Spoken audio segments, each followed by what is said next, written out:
Muchas gracias a la Federación Colombiana de Ginecología y Obstetricia por esta invitación a participar en este 32º Congreso Nacional de Ginecología y Obstetricia. Lo que tenemos nosotros a continuación es parte del trabajo que se ha venido realizando con el Comité de Medicina Materna, de Salud Materna y Perinatal de la Federación Colombiana de Ginecología y Obstetricia. ¿Qué es lo que tenemos? Como hemos podido ver en el curso precongreso y durante las dos charlas que me han antecedido, las tasas de cesárea alrededor del mundo han ido incrementándose, y cuando se comparan, como en este estudio, dos periodos diferentes, nos damos cuenta que hay un incremento en la tasa de cesáreas independiente de la cohorte que se esté evaluando para el caso. Lo que conocemos es que hay algunos factores de riesgo que predisponen de una manera muy importante, y que conforme vamos incrementando el número de procedimientos intrauterinos, más específicamente las cesáreas, se van incrementando también la posibilidad de llegar a tener una placenta ácreta o el espectro de una placenta ácreta. Entonces, con cero antecedentes de cesárea, no es que no tengamos posibilidades de llegar a tener una placenta ácreta, podemos llegar a tener, pero no es un número tan alto como cuando se empiezan a repetir los casos de cesáreas iterativas. No tenemos un dato de certeza respecto a que haya congruencia, que haya consenso en todas las sociedades del mundo. De hecho, para algo tan básico como el diagnóstico, diríamos, no, pero es que el diagnóstico es lo que conocemos desde hace mucho tiempo. Fíjense que cuando hablamos de diagnóstico, es diferente el momento en el cual se hace el diagnóstico antenatal por imagen de ecografía o por resonancia magnética, es diferente muy probablemente al diagnóstico dentro de la sala operatoria, y muy probablemente en el momento en que se analice desde el punto de vista de histopatología una pieza quirúrgica, puede terminar teniendo un diagnóstico también diferente. Entonces, hay que empezar por esto, por conocer que los momentos nos van marcando también la calificación que vayamos a tener sobre el diagnóstico. Si vamos al diagnóstico histopatológico, creeríamos nosotros que conocemos cuándo es normal, cuando tenemos los diferentes grados de acretismo placentario, lo que llamamos nosotros hoy en día el espectro de placenta ácreta, pero que también hay otros términos que se han empleado, como la placenta normalmente invasiva, que correspondería a lo que hoy en día se conocía previamente como placenta íncreta o como placenta pércreta. Entonces, no hay un consenso realmente sobre nombre, sobre nomenclatura.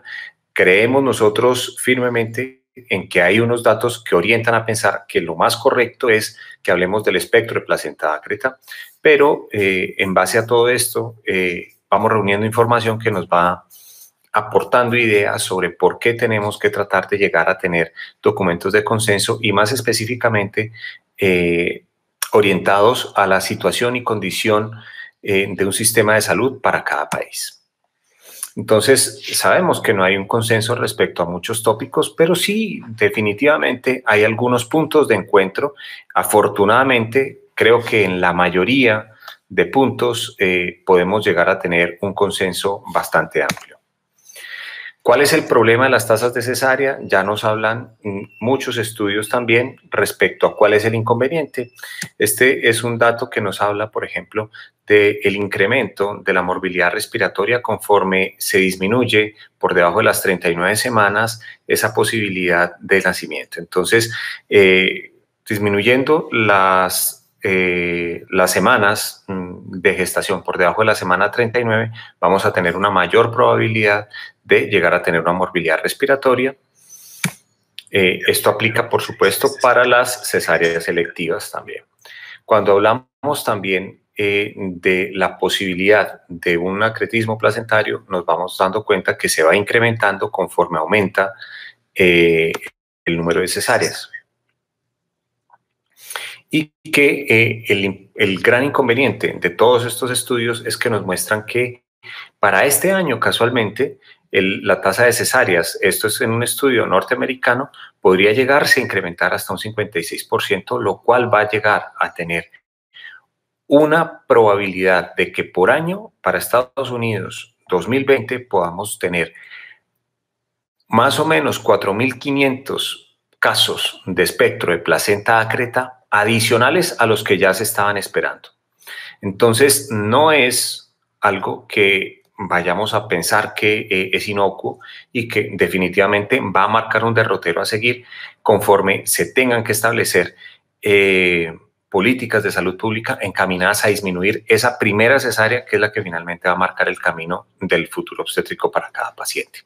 Esto, en general, lo que nos dicen también es que no nos debemos quedar con el solo número del incremento de esos casos de espectro de placenta ácreta, sino que también vamos a tener un incremento de las muertes maternas por año por causas de placentas anormalmente insertas. ¿Qué es lo que conocemos nosotros respecto a consensos entonces? Porque tendríamos que, en base a todos estos datos que finalmente confluyen hacia la necesidad de tener documentos que nos orienten, diríamos nosotros, bueno, con que tuviéramos un documento base, con ese documento podríamos nosotros tener suficiente para empezar a trabajar. Si nos damos cuenta en los últimos 14 años, ¿cuántos documentos de consenso hay? Hay más de 40 consensos a nivel mundial, ¿sí? Y esto lo estoy hablando para los últimos 14 años. Esto es una búsqueda de octubre de este año y cuando vamos nosotros y decimos, bueno, documentos de consenso, ¿qué podemos llegar a tener? Sí, si nos vamos al área, por ejemplo, de ultrasonido, decimos, hay una parte que va orientada hacia tratar de definir qué es lo que podemos llegar a tener de hallazgos para ultrasonido. Pero también sabemos que no hay un solo signo ecográfico que me vaya a definir el espectro de placenta ácreta. Con múltiples variables es aún más necesario un consenso y no es lo mismo que tengamos nosotros el momento actual de 2020 a lo que se tenía en el 2006. Los tiempos han ido modificando, los estudios han ido creciendo y lo que también conocemos es que la evidencia científica se va modificando y conforme vamos avanzando, vamos conociendo un poquito más de este espectro de placenta ácreta y por ende podemos llegar a tener mejores condiciones para el diagnóstico. Enfoquémonos en esta parte ahora, diagnóstico, pero no es lo único, tendríamos que ir también a conocer el punto en el cual hablamos del manejo que se le va a dar a la paciente, de las consecuencias que pudiera llegar a tener, del resultado perinatal y de una cantidad de aspectos que deberían de englobar un documento de consenso. Entonces, si hablamos de esto, pues podemos presentar, hay en diferentes partes, hay de Estados Unidos, hay de Francia, hay de la Federación Internacional de Ginecología y Obstetricia, por donde ustedes quieran ver, hay documentos de consenso. Sin embargo, cuando uno analiza estos documentos, tienen puntos en donde hay coincidencia definitivamente, pero hay muchos otros puntos que están orientados hacia la particularidad de cada una de los sitios de la nación, pues, que estemos hablando. Entonces, las condiciones y sistemas de cada país son diferentes y en Colombia, que tenemos unos niveles 1, 2, 3 y 4, ¿serán las mismas condiciones para cada sitio? ¿Tendremos nosotros puntos en donde podamos coincidir para niveles 1, 2, 3 y 4? ¿Cómo estamos nosotros realmente en Colombia? Pues bien, vamos a situarnos en el ambiente latinoamericano y es información que me ha facilitado mi colega, el doctor Álvaro Nieto, de la Fundación Valle de Lili, en la cual se hizo un sondeo de los países latinoamericanos sobre cómo se estaba manejando este espectro de placenta ácreta. Se reunieron 48 hospitales. Estos son los datos de donde se obtuvieron esta información. Y lo que sabemos es que cuando empezamos a analizar la información, lo que hay es que no tenemos una información que realmente confluya hacia un solo punto en el aspecto de manejo. Cuando se hace esta pregunta, por ejemplo, en las pacientes que tengan sospecha del espectro de placenta ácreta, ¿hay un estándar de protocolo de manejo? ¿O las pacientes son tratadas de manera variable según quien reciba el caso? Y fíjense que un poquito más de la tercera parte son manejadas específicamente de acuerdo a cómo la reciba la persona que lo vaya a manejar. Siempre realizan histerectomía en la inmensa mayoría de los países o de los centros consultados. Sí, cuando ven cuál es el tipo de manejo que se le da una vez, se genera la extracción fetal. También hay diferentes tipos de respuesta, no hay un estándar. Cuando vemos si hay algo que sea estandarizado como para que los centros que pudieran llegar a ser catalogados como de excelencia, que deberían de tener de centros de excelencia para acretismo placentario, algo tan fundamental como es un cell saver, nos dicen, bueno, pero realmente más de la mitad de estos centros no cuentan con un cell saver. Hay algunos que definitivamente no y unos muy pocos que sí. Valga la redundancia, en Colombia a día de hoy, en las estadísticas que hemos consultado, no hay ningún centro catalogado como de excelencia para acretismo placentario.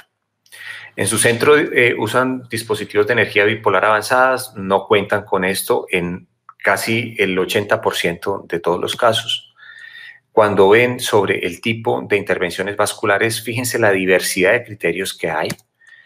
Cuando se habla respecto al manejo, si lo va a llevar a cabo el grupo fijo que debería de tenerse como estándar para manejo de todas las pacientes o si lo recibe simplemente y lo maneja la persona que esté de turno o de guardia, más o menos estamos por mitades. En esto hay también puntos muy claros y es que los manejos van a ser siempre mucho más enfocados y con mejores resultados clínicos cuando son manejados siempre por el mismo grupo de personas. Entonces, no hay uniformidad de criterios en Latinoamérica y es necesario generar un consenso, por supuesto, para poder llegar a tener documentos que nos avalen el manejo. En este orden de ideas, la Federación Colombiana de Ginecología y Obstetricia, a través del Comité de Salud Materna del Departamento de Educación, con el doctor Castañeda, nos dimos a la tarea de generar una encuesta sobre la placenta anormalmente inserta. Esta encuesta fue enviada en 2 oportunidades, en enero de este año y en marzo de este año.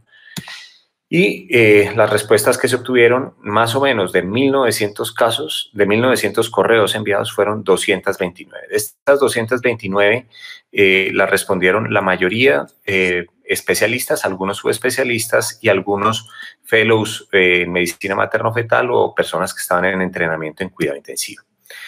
El número de nacimientos, de acuerdo a las instituciones desde donde trabajaban, la mayoría de los casos tenía más de 100 nacimientos por mes. Algunos tenían menos, por supuesto. Y cuando se hacía esta pregunta sobre si existía o no un protocolo estandarizado para el tratamiento de mujeres con espectro de placenta ácreta, realmente poco más de la mitad mencionan que sí y que tienen un protocolo establecido para cada institución. Sin embargo, más o menos un poco más del 40% de las personas que responden nos mencionan que no hay un estándar de manejo para su institución. Casi la mitad de los casos entonces tienen un manejo a libre albedrío.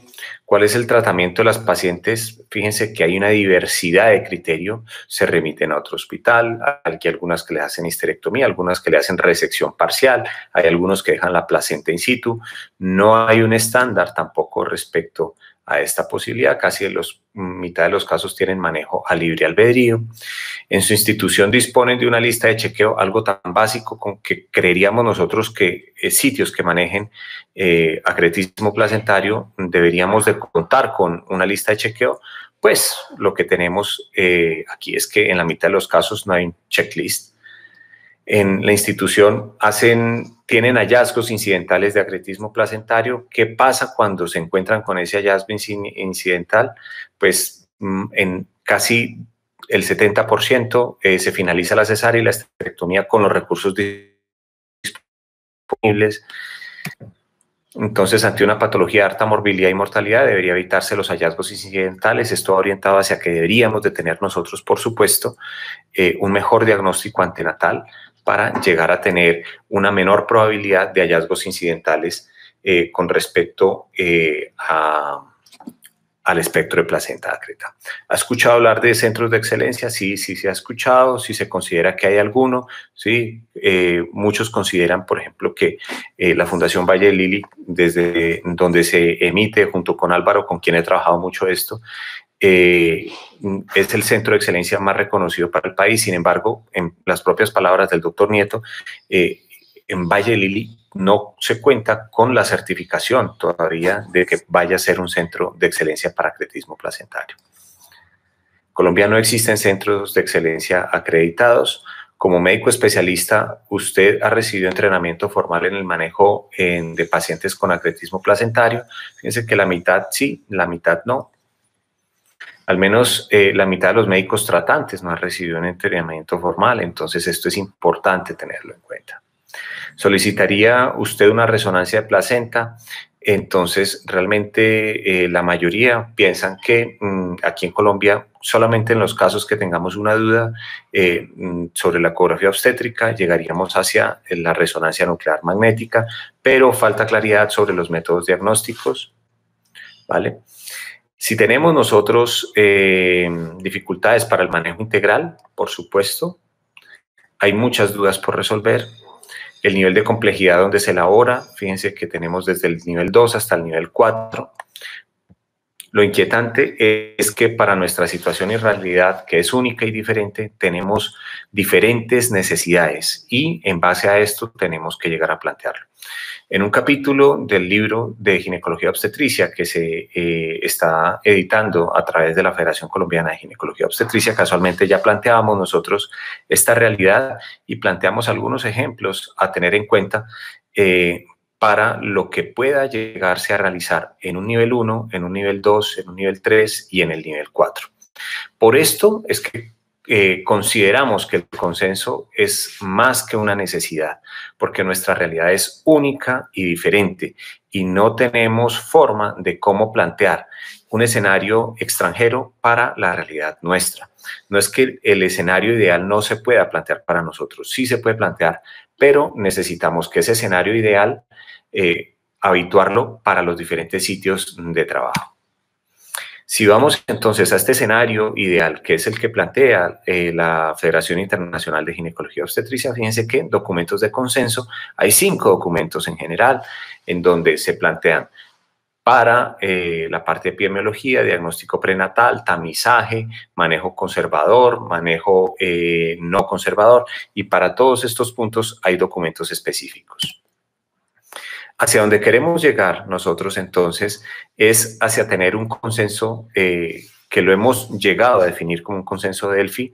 El consenso de Delfi se basa en la historia de los griegos, en la cual ellos llegaban y se sentaban, se reunían y tan solo cuando llegaban a tener un consenso de un porcentaje específico, casi siempre por arriba del 70-80%, era el único punto en donde se abandonaba la reunión. ¿Qué es lo que pretendemos nosotros? Tratar de llegar a pasar de ese escenario a un escenario de virtualidad en el cual vamos a llegar a tener esta posibilidad. Valga la atención que quiero informarles, teníamos nosotros a finales del año pasado ya este documento de protocolo estandarizado con los diferentes grupos en los cuales se trabajaría, pero entrado este año que empezamos con la parte de la pandemia, empezamos a retrasar un poco esto porque se iba a hacer no con reuniones virtuales, sino que se iba a hacer reuniones presenciales y bueno, hoy en día lo que tenemos es que ya lo que conocemos de este protocolo es que lo vamos a pasar a la virtualidad. ¿Cómo lo vamos a hacer? Un coordinador que sería yo quien les está hablando y tendremos 3 personas que van a estar encargadas en diferentes puntos del país de ser como los enlaces para los diferentes grupos. Va a ser el doctor José Enrique Sanín en Medellín, la doctora Marcela Buitrago en Bogotá y el doctor Álvaro Nieto en Cali. ¿Sería mejor tener un diagnóstico antenatal? Esto lo conocemos nosotros y se los digo por esto, porque sabemos que la mortalidad materna se reduce de manera estadísticamente significativa cuando las pacientes son atendidas en centros terciarios o de alta complejidad por un equipo multidisciplinario. ¿A qué llegamos a tener? Esto es ya una realidad, pero este punto debemos trasladarlo a un consenso nuestro en el cual los especialistas alrededor del país tengamos conocimiento y logremos consensuar al respecto. Para eso hemos planteado que en la parte inicial vamos a tener 2 grupos de trabajo enfocados, uno en diagnóstico y otro en manejo. Y que esto vamos a tratar de sacar información con respecto a un consenso del 80% de los especialistas que vamos a tener. El número de especialistas que está ubicado en cada uno de estos grupos es un número impar. Y el propósito es llegar a tener una serie de preguntas que nos orienten con respecto a definición, epidemiología, factores de riesgo, las diferentes clasificaciones que le hemos hablado, el diagnóstico, cuáles serían el escenario desde el punto de vista de diagnóstico ecográfico, cuándo es necesario la resonancia nuclear magnética, si es necesario o no tamizar, ese tamizaje tiene que ser clínico, de qué manera lo vamos a generar, cuáles son los tratamientos disponibles y tratar de establecerlo dependiendo del nivel de atención de las pacientes, cuál es el manejo que se debe estandarizar, si tiene que ser un manejo para el grupo específico que reciba o si lo vamos a definir como un grupo que siempre vaya a estar manejando estos casos en cada una de las instituciones y, por supuesto, para finalizar, cuáles deberían ser los resultados perinatales a obtener en cada caso.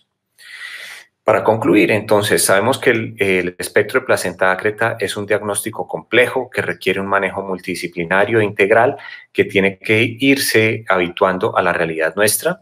El consenso que vamos a realizar es un consenso Delphi en el cual esperamos tener respuestas solamente cuando obtengamos un 80% de concordancia entre los diferentes especialistas. Esto es lo que es un modelo Delphi modificado.